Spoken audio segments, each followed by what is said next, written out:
Misaona kosa ny tontolon'ny politika nodomandry teo amin'ny faha-efatra ambin'ny taona ny Pierre Tsiranana izay mpanao politika isan'ny songadina sy nanana ny lazany fa indrindra ihany koa zanaky ny filohan'ny repoblika voalohany dia Philbert Tsiranana izay zanaka lahin'ny filoham-pirenena voalohany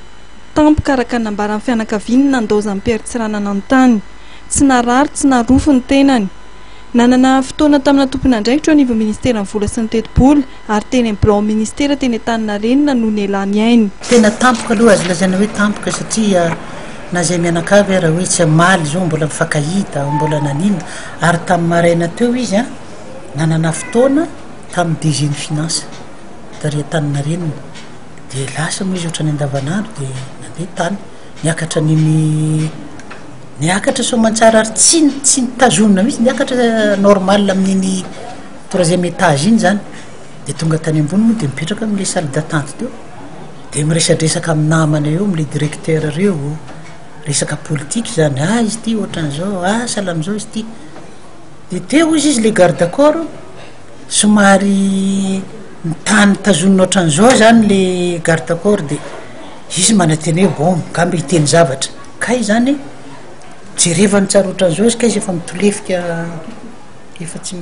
mahatsara tena tsao zany efa tsy mahazara tena dia